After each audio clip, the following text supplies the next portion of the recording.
کہ دو چیزوں سے روزہ ٹوٹ جائے گا.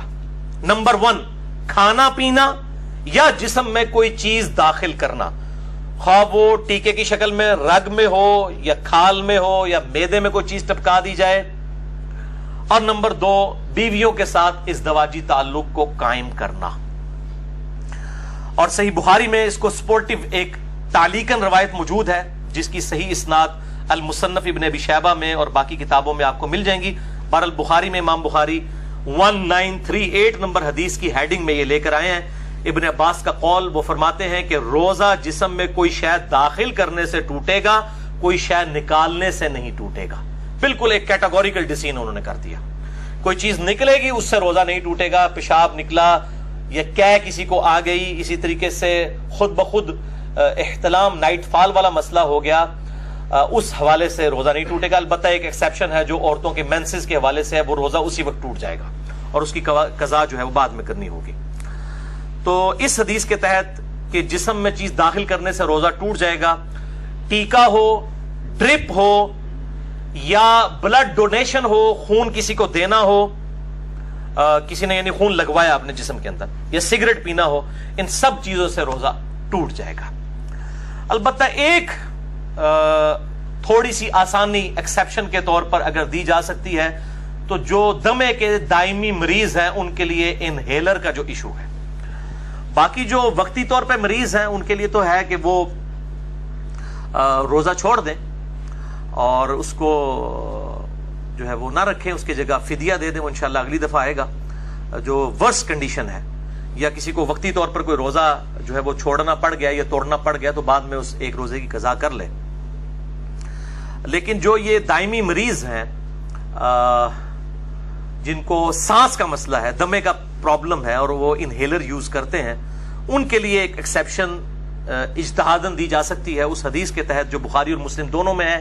مشکات میں ہے 3724 کہ آپ صلی اللہ علیہ وآلہ وسلم جب بھی کسی صحابی کو کوئی پوسٹ دے کر گورنر بنا کر, خصوصاً اس میں آتا ہے معاذ بن جبل اور ابو موسیٰ اشعری کو بھیجا اور اس کے علاوہ باقی اصحاب کو بھیجتے, تو ان سے 3 باتیں ارشاد فرماتے ہیں. نمبر 1 لوگوں کے لیے آسانی پیدا کرنا, تنگی نہ کرنا.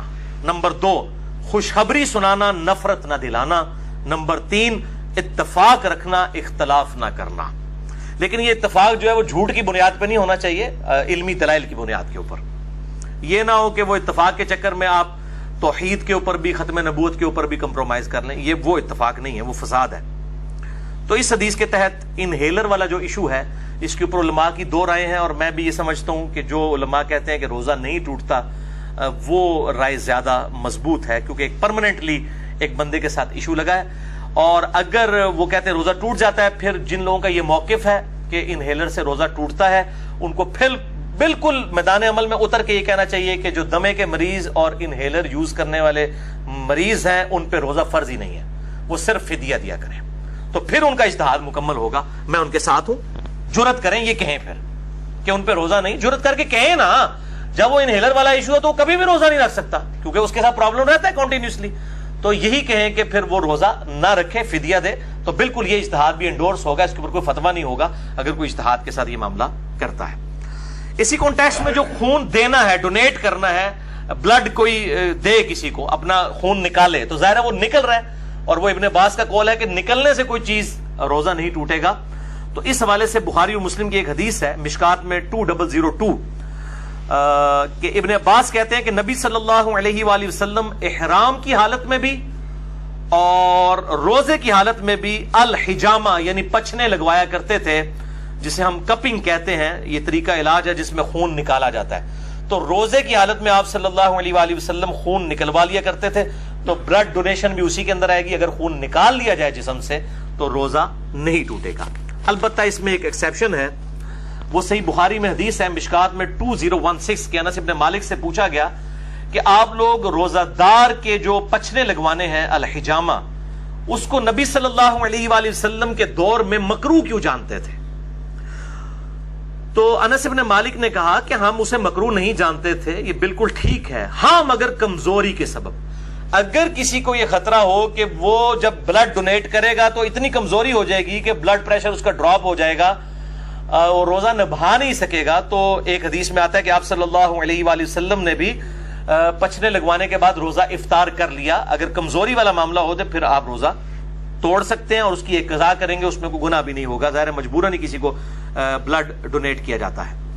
اس حوالے سے صحیح بخاری میں تعلیقاً ایک روایت ہے مشکات میں 2017 کے ابن عمر روزہ کی حالت میں حجامہ کروایا کرتے تھے، پھر چھوڑ دیا، یعنی جب بوڑھے ہو گئے، کمزور ہو گئے، تو پھر وہ رات کے وقت میں الحجامہ کروایا کرتے تھے، پچھنے لگوایا کرتے تھے۔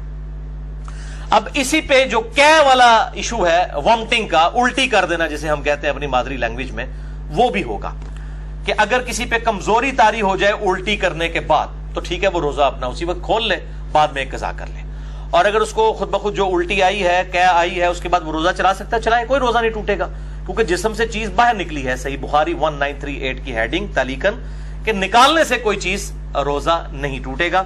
کہہ کا مسئلہ جو ہے جامع ترمذی، سنن ابی داؤد اور مشکات میں 2008 ہے کہ نبی صلی اللہ علیہ وسلم کو ایک دفعہ کہہ آئی تو آپ نے روزہ افطار کر لیا، یعنی کھول لیا، کہہ آئی تو روزہ کھول لیا کمزوری کے سبب۔ یہ کمزوری کا لفظ میں کیوں بول رہا ہوں؟ کیونکہ صحیح بخاری میں موجود ہے تعلیقاً 1938 کی ہیڈنگ کے اوپر، حضرت ابو ہریرہ کہتے ہیں جب کوئی شخص کہہ کرے تو روزہ نہیں ٹوٹتا، کیونکہ اس سے تو چیز باہر آتی ہے، اندر نہیں جاتی۔ اور ابن عباس کا بھی قول ساتھ موجود ہے کہ روزہ ان چیزوں سے ٹوٹتا ہے جو جسم کے اندر داخل کی جاتی ہیں، نہ کہ ان چیزوں سے جو باہر نکالی جاتی ہیں۔ ان کی پوری اسناد مصنف ابن ابی شیبہ میں اور باقی کتابوں میں موجود ہے۔